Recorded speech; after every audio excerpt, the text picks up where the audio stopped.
আসসালামু আলাইকুম। যে যেখানে আছেন আশা করি ভালো আছেন। আমি আপনাদের দোয়ায় ভালো আছি। আজ বর্তমান পৃথিবীটা চলছে শক্তির রাজত্ব।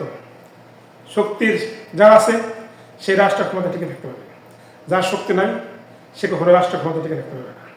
তাই আমি বলবো, আমরা আসলে রাজনৈতিক নেতাদের অন্ধের মধ্যে বিশ্বাস করি।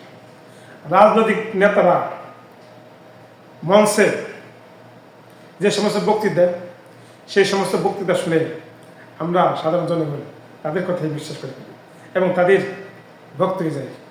হয়তো আওয়ামী লীগ করে, জাতীয় পার্টি করে, জামাত করে, বিএনপি করে, যে যে দল ভালোবাসে সেই দলের নেতাদের যদি অসৎ কথা বলে তাদের মনে বিশ্বাস এটাই সঠিক। আমাদের সাধারণ জনগণের বোঝার চেষ্টা করে না যে আমার নেতাগুলো আসল কত সত্য কথা বলছে, কতটুকু কার্যকারী হয় জনগণের কল্যাণে কাজ করতে পারবে, সেইগুলো আমাদের জনগণের চিন্তা ভাবনার মাথার ভিতরে নাই। সেই জন্য আমাদের রাজনৈতিক দলের নেতারা সারা জনগণকে যে সব কিছু করাতে পারে, এটাই বাস্তবতা। আমি দেখতেছি, আমি যারা সত্য সেই কথা আপন মানুষকে বুঝাইতে পারি, এটাই সত্য। আর মানুষকে কিভাবে বোঝাবো? কারণ ওই যে তার নেতা যারা বলছে ওই যে সত্য মনে করতেছে, আর অন্য মানুষ যদি কেউ বুঝাইতে আসে যে এটা না, এটা মিথ্যা বলছে, এটা সঠিক বলে নাই, তার মনের ভিতরে এই কথা ঢুকানি যায় না। সেটাই প্রমাণ। আমি বাস্তব অনেক কিছু দেখি, সত্য কথা বলি, আপন মানুষকেও বুঝাই বলি, তারা আমার কথা বিশ্বাস হয় না। সেই জন্য বলি আসলে আমরা জনগণ অনেক বোকা।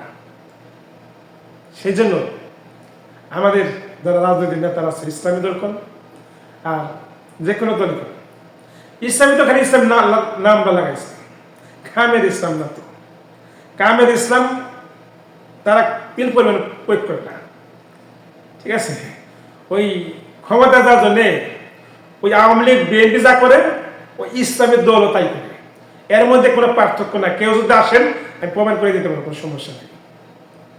ওই বিএনপি যা করে দলে দলে, ক্ষমতা যা দলে ওই জামাত করে, শুধু টাইটেল দিচ্ছে জামাত ইসলাম, অমুক ইসলাম, অমুক ইসলাম, কিন্তু কার্যকারিতা ইসলামের ভিতরে তারা নাই। হয়তো বিএনপি জামাত সোজা আর ইসলামী হলে একটু গুইড়া খায়, জনগণে এগুলো দেখতে পারে না। এটাই হলো বাস্তবতা, ঠিক আছে? আর যারা দেখতে পারে তাদের কথা জনগণে বিশ্বাস করে না, এমনকি জনগণ তাকে পাগল বলে ভাষায় দেয়, যে কিনা দেখতে পায়, তার কথাকে বিশ্বাস যায় না। এটাই বাংলাদেশের বাস্তবতা।